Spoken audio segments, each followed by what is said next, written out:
कि राहुल गांधी ने कोरोना का टीका अंधेरे में जाकर लगवाया है। इनके पास नेता और नीति दोनों नहीं है। उन्होंने कहा कि 400 पार करना है, मोदी जी को तीसरी बार प्रधानमंत्री बनाना है। ये तमाम बातें संबोधन में केंद्रीय गृह मंत्री अमित शाह ने की। हरियाणा पूरे देश की भूख भागने वाले कुछ राज्यों में से एक है। देश भर में अन्न के भंडार भरे रहते हैं, इसमें सबसे बड़ा योगदान मेरे हरियाणा के किसानों का।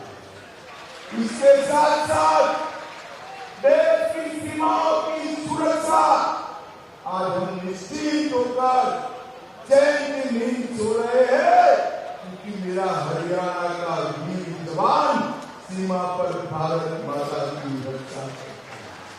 और तीसरा, खेल कोई भी हो, खेला कहीं भी जाता हो, राष्ट्रीय हो अंतर्राष्ट्रीय हो, मेडलों की सूची देखिए तो मेरे हरियाणा के धाकड़ खिलाड़ी नंबर 1।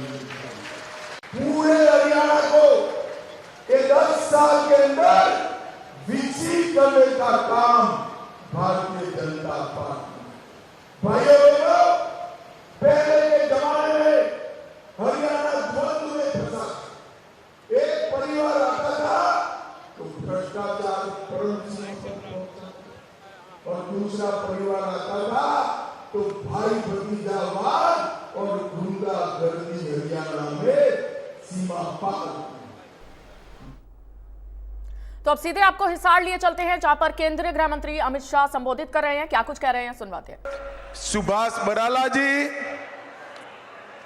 कमल गुप्ता जी, बिशंबर वाल्मीकि जी, रणबीर सिंह गंगवा जी, श्री कुलदीप बिश्नोई जी, डॉक्टर वत्स साहब, राव नरवीर जी, स्वामी सुमेगानंद जी, डॉक्टर आशा खेदर जी, विनोद बयाना जी, श्री भव्य बिश्नोई जी, श्रीमती सावित्री जिंदल जी, छत्तरपाल जी, वेद नारंग जी, टेकराम कंडेला जी, गौतम सरदाना जी, अमरपाल जी, और आज जिनको जिताने की अपील करने के लिए मैं आया हूं, श्रीमान चौधरी रणजीत सिंह जी। रणजीत सिंह जी खड़े हुए, सभी लोग ताली बजाओ जरा रणजीत सिंह के लिए।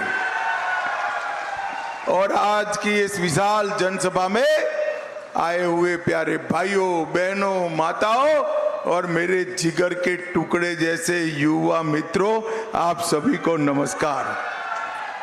भाइयों बहनों, आज जब मैं हिसार आया हूं तब सबसे पहले अग्रोहा धाम को प्रणाम कर कर मेरी बात की शुरुआत करना चाहता हूं।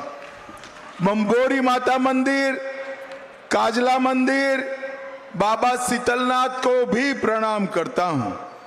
महान स्वतंत्रता सेनानी लाला हुकमचंद जैन, मुनीर बेग, पंडित नेकीराम शर्मा, दादा गणेशी लाल और लाला लजपत राय को भी याद कर कर मेरी बात की शुरुआत करना चाहता हूं। भाइयों बहनों, मैं हरियाणा की भूमि पर आया हूं तब हरियाणा की भूमि ये देश को 3 क्षेत्रों में सबसे बड़ा योगदान अगर किसने किया है तो हरियाणा ने किया है।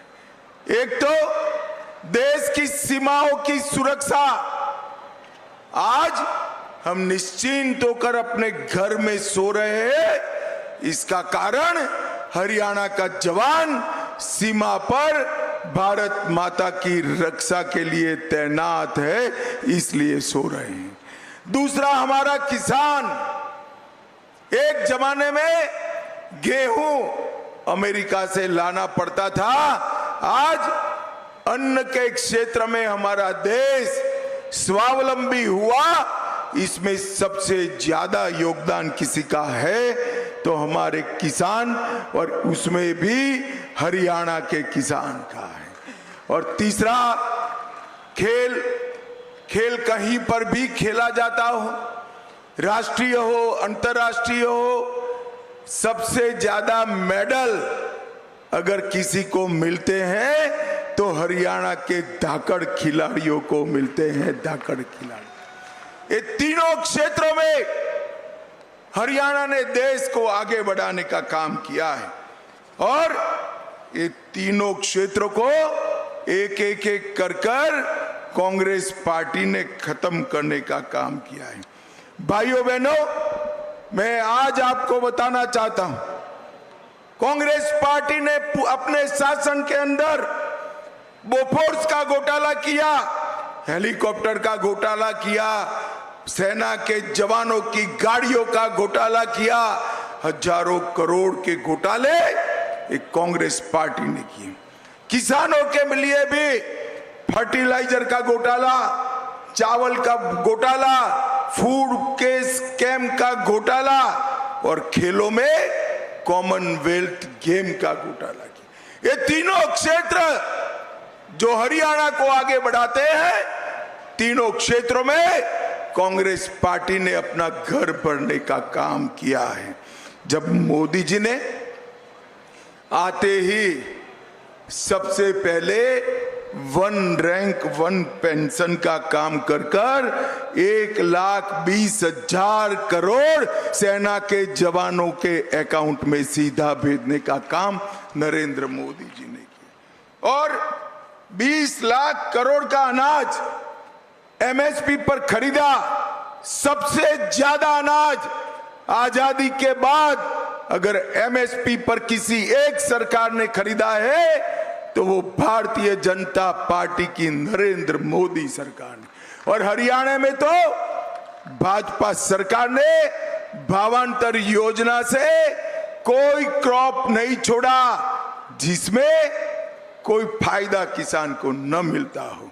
और खेलों के बजट में मोदी जी ने 3 गुना बढ़ोतरी की, स्टेडियम बनाए, नए कोचेस लाए और खिलाड़ियों के मानदेय के अंदर भी बढ़ोतरी करने का ऐलान किया। और हरियाणा वालों सुन लो, 2036 में मोदी जी ओलंपिक भी यहां पर हमारे देश में लाने वाले हैं। मोदी जी ने तीनों क्षेत्र को आगे बढ़ाना का काम किया और कांग्रेस ने तीनों क्षेत्र को बर्बाद करने का काम। भाइयों बहनों, ये चुनाव जो हो रहा है इसमें 2 खेमे पड़े।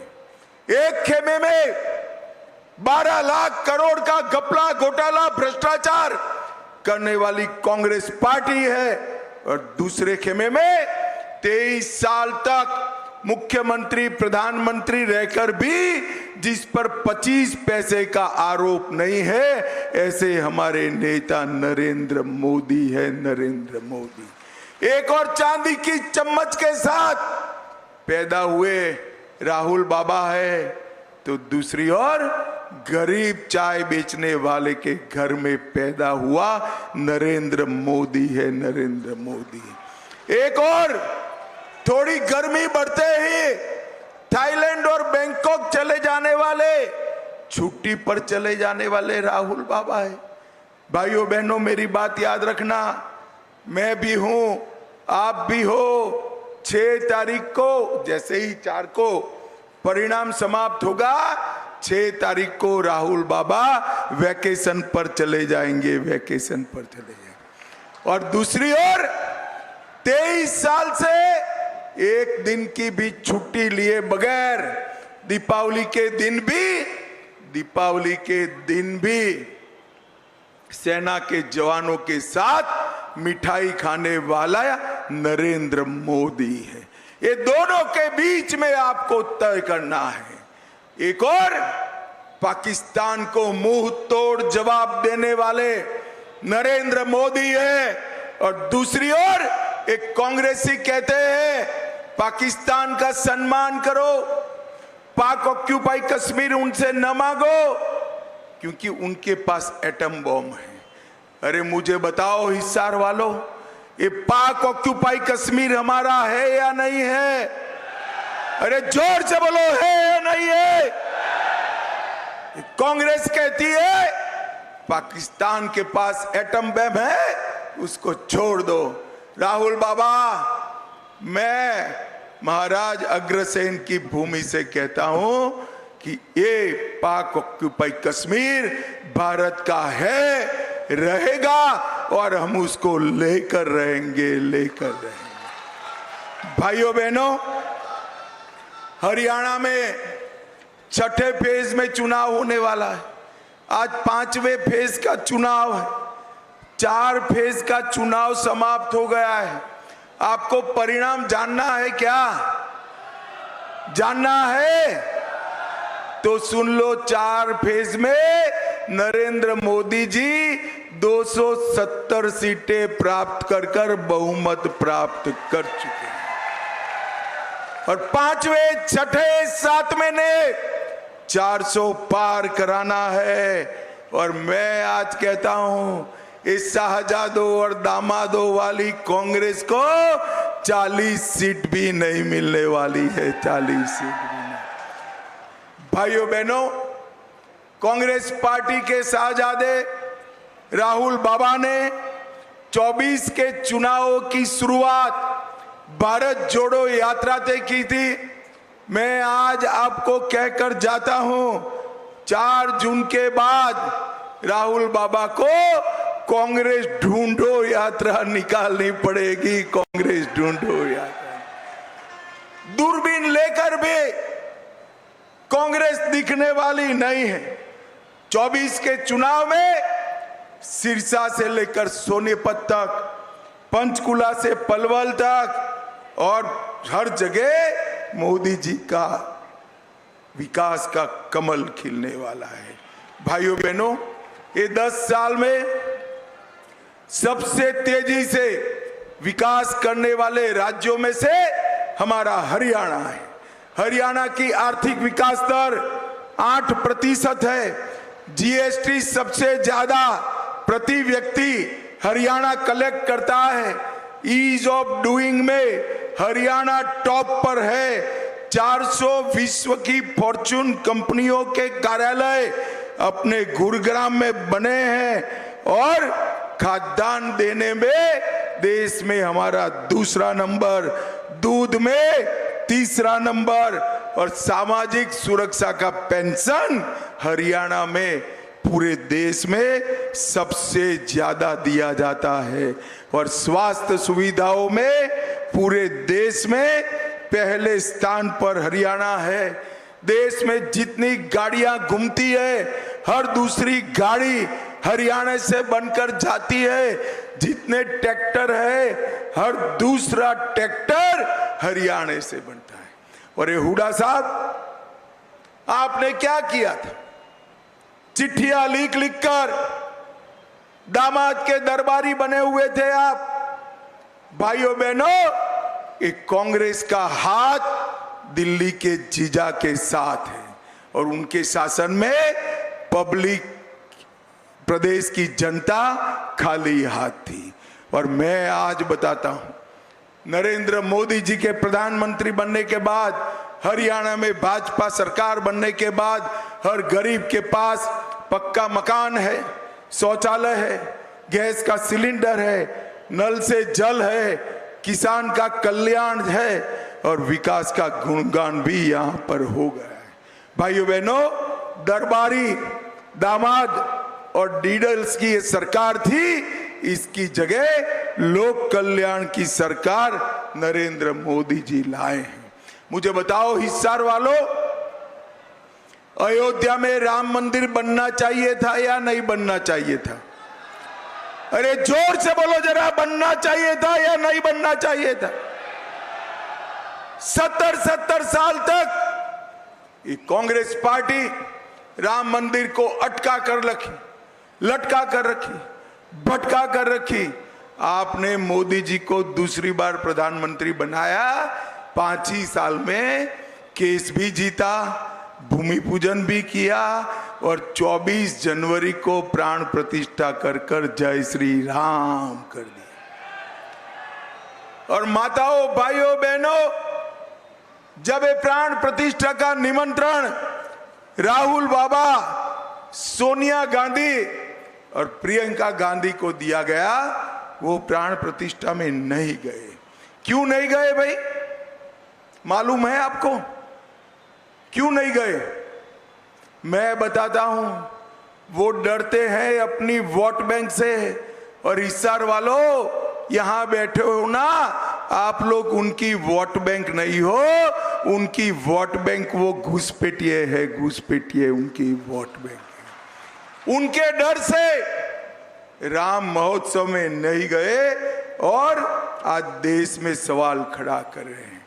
भाइयों बहनों, मुझे बताओ, ये कश्मीर जो है हमारा है या नहीं? जोर से बोलो, है या नहीं है? धारा 370 हटनी चाहिए थी या नहीं हटनी चाहिए? 70 साल तक एक कांग्रेस पार्टी धारा 370 को संभाल कर बैठी, एक अनौरत संतान की तरह अपनी गोदी में खिलाती रही। मोदी जी आए और मोदी जी ने धारा 370 को 5 अगस्त 2019 को समाप्त कर दिया और कश्मीर को हमेशा के लिए भारत का हिस्सा बना दिया।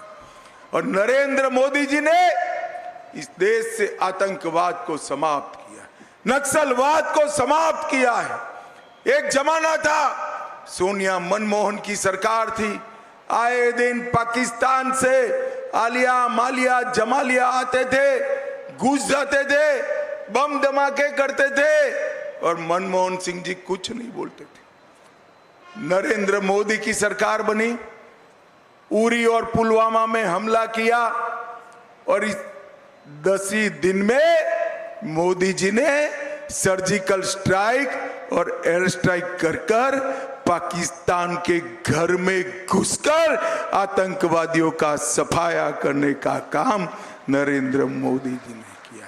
भाइयों बहनों, मोदी जी ने सभी को, पूरे देश को कोरोना का टीका लगाकर सुरक्षित किया। हिसार वालों, आप सभी को टीका लगा है या नहीं लगा है? जरा जोर से बोलो, लगा है या नहीं लगा है भाई? और ये राहुल बाबा उस वक्त मजाक करते थे कि मोदी टीका है मत लगाओ। और मैं आज देश की जनता को पूछना चाहता हूं, इनका मानकर टीका न लगाया होता तो आज देश कोरोना से सुरक्षित होता क्या? जोर से बोलिए, होता क्या? राहुल बाबा, कोरोना जैसी महामारी में आपने राजनीति करने का, ओछी राजनीति करने का काम किया है। भाइयों बहनों, मोदी जी ने दुनिया में भर में वैक्सीन पहुंचाया। आज दुनिया की फार्मेसी भारत बना हुआ है। भारत का नागरिक कोई भी युद्ध में फंसा हो, बाहर निकालने का काम नरेंद्र मोदी जी ने किया है। आज यूपीआई का डंका पूरे भारत में बज रहा है। चंद्रयान पहुंचाने का काम हमारे मोदी जी ने किया है। भाइयों बहनों, एक कांग्रेस पार्टी हार को देखकर झूठ के आधार पर जीत प्राप्त करना चाहती। वो कह रहे हैं कि मोदी जी को 400 सीट मिलेगी तो मोदी जी आरक्षण हटा देंगे। मैं आज कहकर जाता हूं, जब तक भारतीय जनता पार्टी का एक भी सांसद है, हम आरक्षण को नहीं हटने देंगे, नहीं हटने देंगे, नहीं। भाइयों बहनों, और एक कांग्रेस पार्टी ने मुसलमानों को आरक्षण दिया है। हम 400 सीट आप दिला दो, एक गैर संवैधानिक आरक्षण को समाप्त करने का काम भी भारतीय जनता पार्टी की सरकार। भाइयों बहनों, राहुल बाबा कहते हैं कि कांग्रेस की सरकार आएगी तो ट्रिपल तलाक वापिस ले आएगी। आपको ट्रिपल तलाक वापिस लाना है क्या? जरा माताएं बहनें बोले, लाना है क्या? भाइयों बहनों, पूरे हरियाणा के अंदर ढेर सारे विकास के काम मोदी जी ने करे हैं। एक ही लोकसभा में 1,56,000 घरों में पीने का पानी पहुंचाया, 29 सस्ती दवाइयों के केंद्र खोले, 50,000 शौचालय बनाया, 50,000 गैस का कनेक्शन दिया, 18 लाख लोगों को मुफ्त 5 किलो अनाज दिया, 350 किलोमीटर गांवों की सड़क बनाई और 13 लाख लोगों को 5 लाख तक का स्वास्थ्य का पूरा खर्चा आज नरेंद्र मोदी जी उठा रहे हैं। नरेंद्र मोदी जी, भाइयों बहनों, आप रणजीत सिंह जी को जब जिताएंगे, इनके नाम के सामने कमल का निशान है, उस पर आपको बटन दबाना है। मगर मैं बताकर जाता हूं, रणजीत सिंह के नाम के सामने जो कमल का निशान दबाएंगे, वो वोट सीधा नरेंद्र मोदी को प्रधानमंत्री बनाने के काम में आने। भाइयों बहनों, मुझे बताओ, आने वाले दिनों में जब 25 तारीख को चुनाव होगा, कमल के निशान पर आप बटन दबाएंगे क्या? अरे जोर से बोलो, दबाएंगे? रणजीत सिंह जी को जिताएंगे? 400 पार कराएंगे? हरियाणा की सभी सीटें मोदी जी की झोली में डालेंगे? मोदी जी को तीसरी बार प्रधानमंत्री बनाएंगे? तो मेरे साथ दोनों हाथ उठाइए, उठाइए दोनों हाथ, विजय के संकल्प की मुट्ठी बींचे और प्रचंड आवाज से बोलिए, भारत माता की जय श्री राम, जय जय श्री राम।